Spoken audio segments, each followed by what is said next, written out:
welcome to Atop the Fourth Wall, where bad comics burn.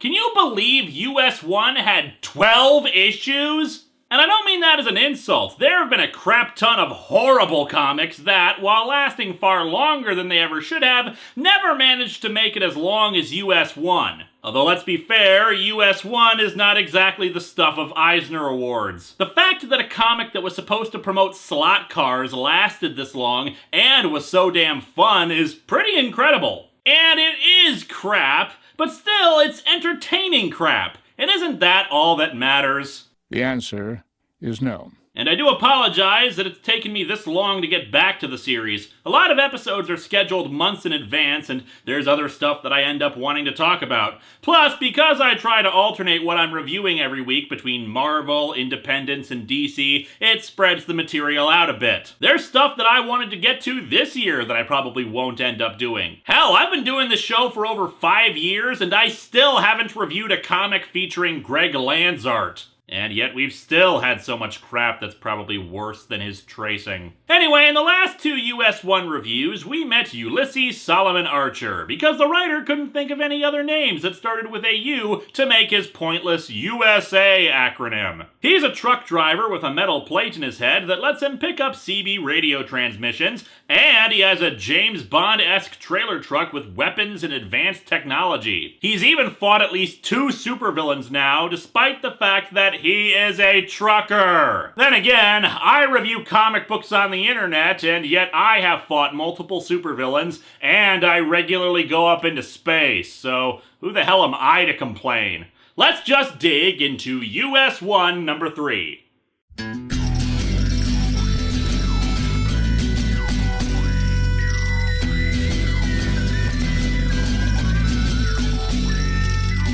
Welcome to Atop the Fourth Wall, where bad comics burn. Linkara's gonna teach you all a lesson you won't learn. Brodsky, you're not the smartest. Life out, you're not an artist. Anyone who's had a bad comic published, it could be your turn. Linkara, he's a man, punch, wears a party hat. Linkara, he has a magic gun.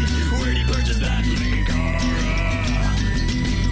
coins, robots, Amazon and trucks. Linkara, this comic sucks. Linkara.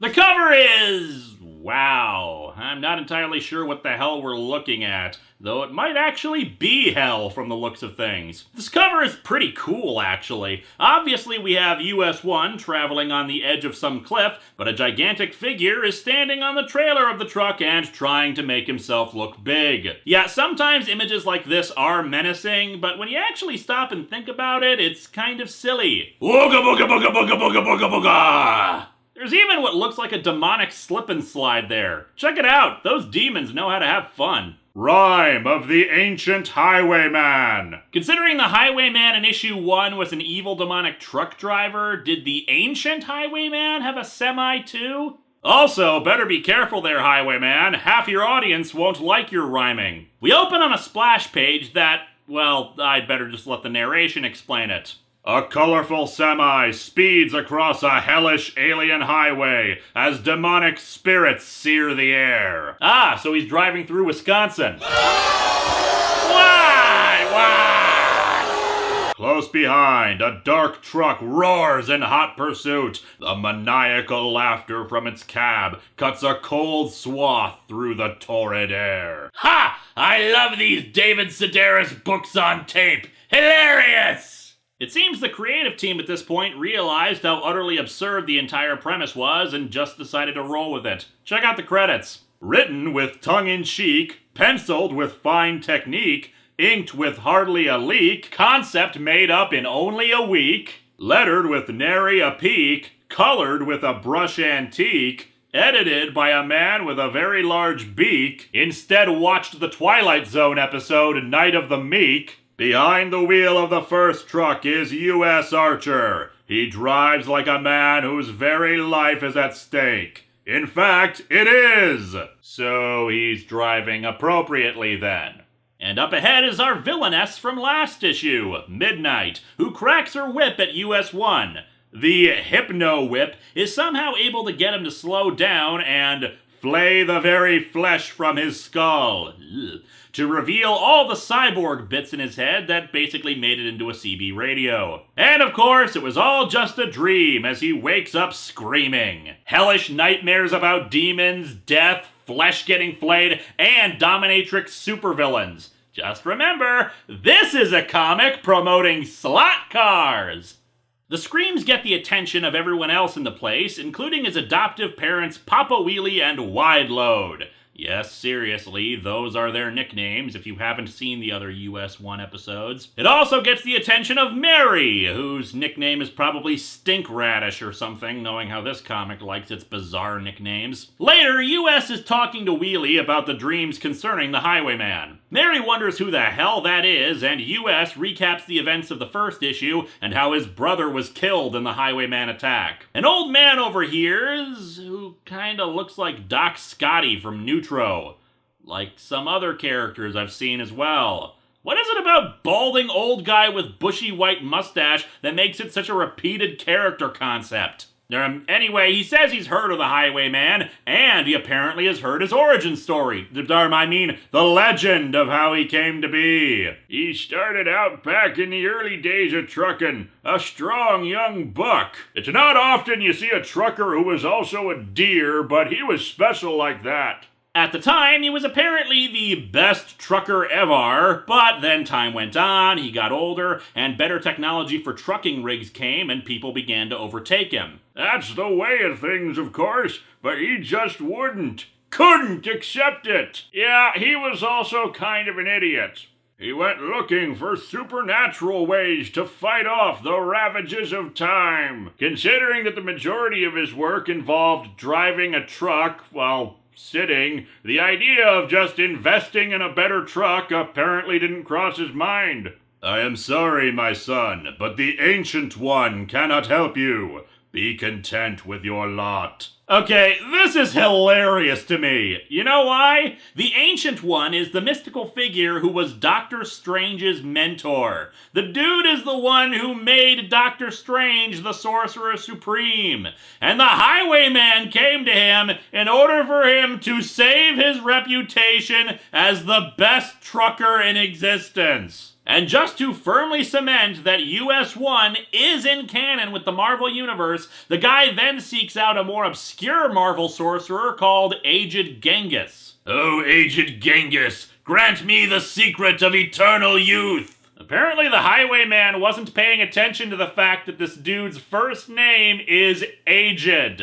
Hell, even Genghis is telling jokes about this. What's that? Youth, you say? Do I look like one who knows the secret of eternal youth? Now ask me about my grandchildren or get the hell out! The Highwayman traveled until coming across this figure hidden in shadow. I'm guessing this is supposed to be the actual devil as opposed to Mephisto, but I'm gonna say it's Mephisto so I can make this joke. Because the Highwayman wasn't married, Mephisto couldn't ask for that in return. Instead, he asked for the far less valuable commodity of his soul. Apparently the thing he wanted wasn't actually to still be the best trucker in existence, but rather, as Mephisto puts it, youth and power. And yet somehow that still makes him a trucker. Weird. Anyway, the old man says that if you survive even one encounter with him, consider yourself lucky and don't tempt fate by seeking him out. And then he walks out of the diner, having fulfilled his purpose in the plot. Well, he has a busy schedule ahead of him. He has to go shave his mustache and then go to a Denny's to tell people that pancakes taste like America. What's more, US runs after him to try to learn more, but he has mysteriously vanished! What we don't see is that he actually ran to the side of the building to whiz in the bushes because he was too embarrassed to use a public restroom. Wheelie says the whole thing sounds like nonsense, but Wide Load thinks there may be something to it. Also, why is her hair in Princess Leia buns? US wants to find out more about the highwayman, and someone who's just entering the diner suggests a private detective. And it seems the people who entered would include this weenie and Taryn from last issue, the red-headed Irish woman who may or may not be Midnight, same as Mary. Someone told me last time who it was, and I can't remember. Nor do I really care all that much, since we'll discover it ourselves as we read more issues. The guy she brought with her is named Retread. Seriously. These are starting to sound less like names and more like the writer had a word of the day calendar. You caught me in between costumes here. We'll be right back.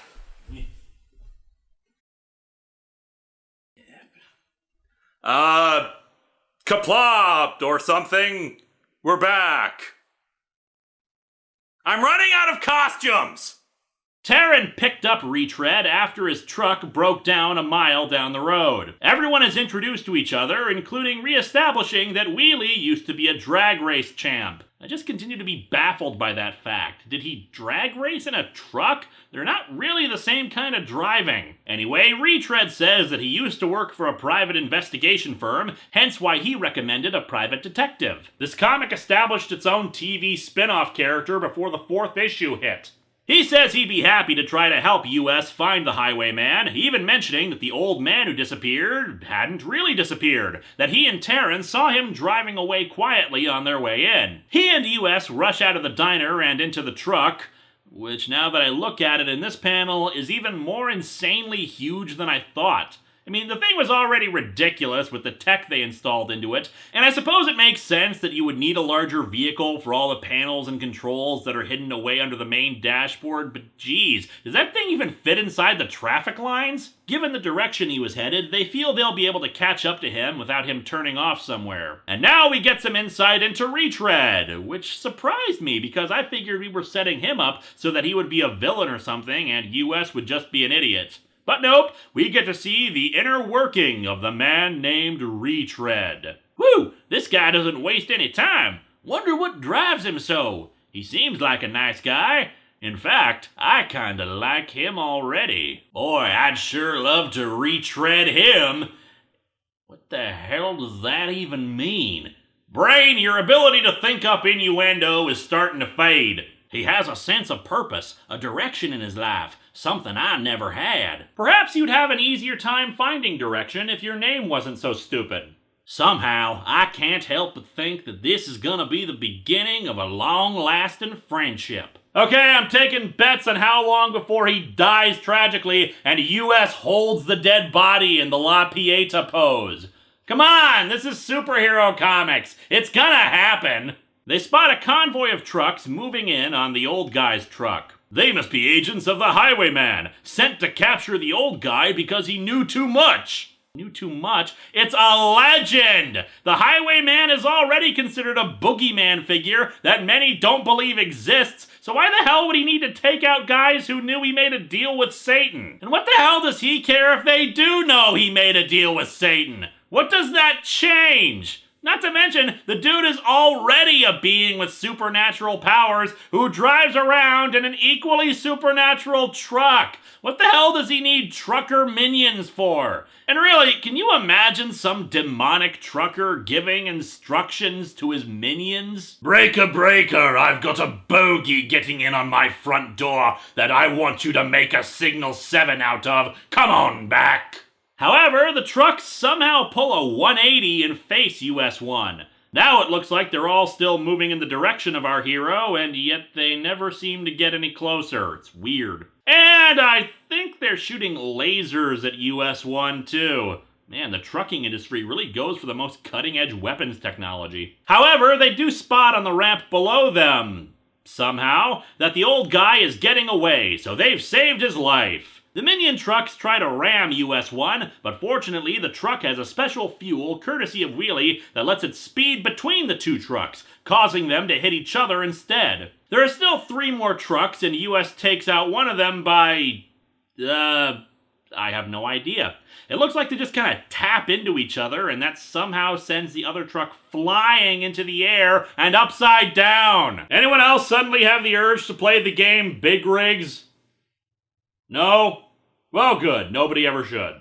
US flips up the hidden weapons console and unleashes a new payload on one of the other trucks. Frag grenades! Where the hell did US get grenades? I mean, oil slicks, enhanced speed and strength, even caltrops I understand, but grenades? This thing isn't a truck, it's a friggin' battle wagon! However, it seems our hero is not the only one packing dangerous weapons, since bombs start getting dropped on him from the sky. Using the truck's radar, he detects a blimp up above. My gosh, this highwayman has his own air force! Demonic truck driver who even has a battle zeppelin.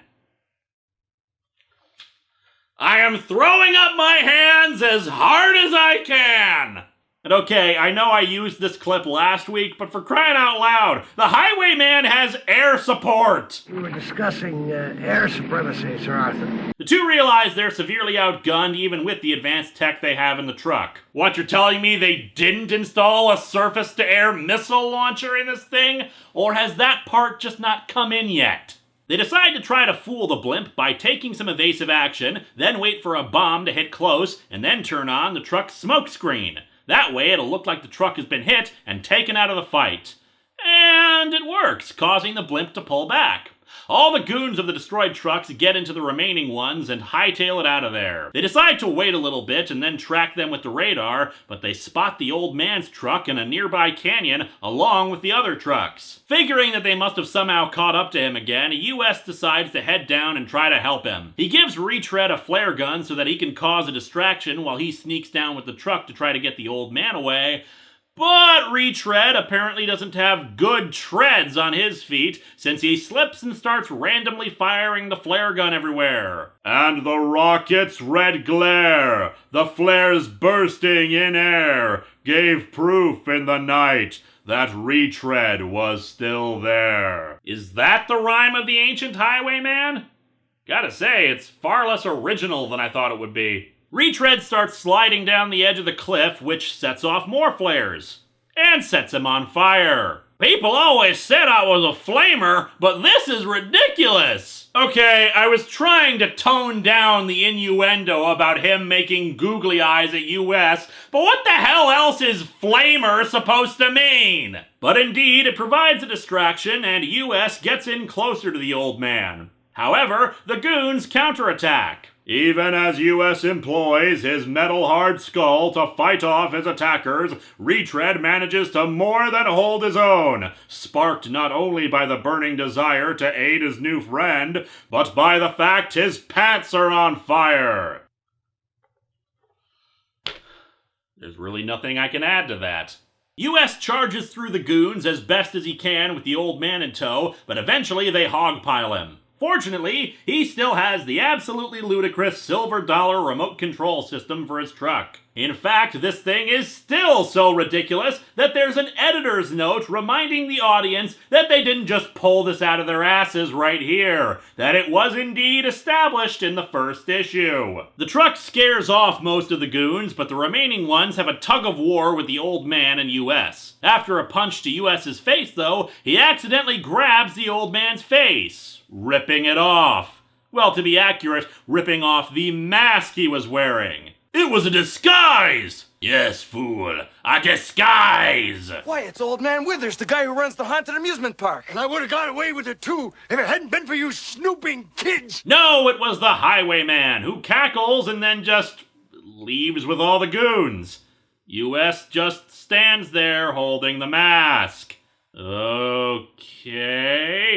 You know, US, you could totally headbutt him right now. Maybe go into the truck and shoot some more grenades. Just saying. And so our comic ends with Retread putting out the fire on his pants and talking with US, who wonders if the story about the highwayman selling his soul and becoming immortal was ever true at all. And I'm just left wondering what the hell the highwayman's intention was with the deception.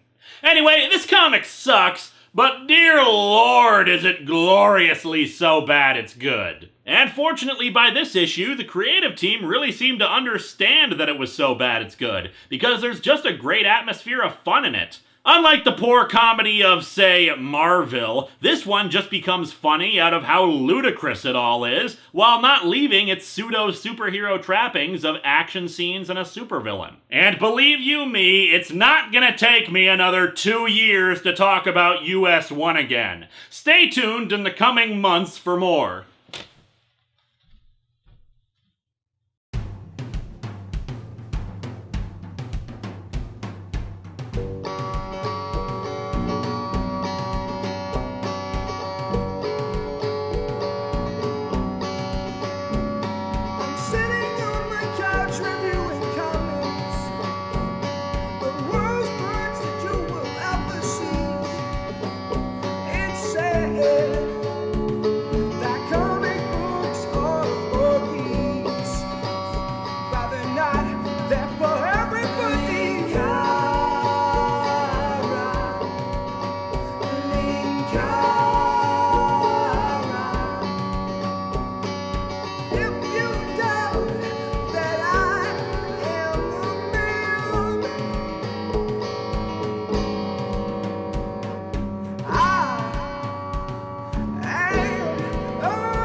Coming up on your mud flaps. People have such cute names for sex. My well-oiled chassis is coming up on your backside now. My rigid grill structure is bearing down on your unprotected cargo door.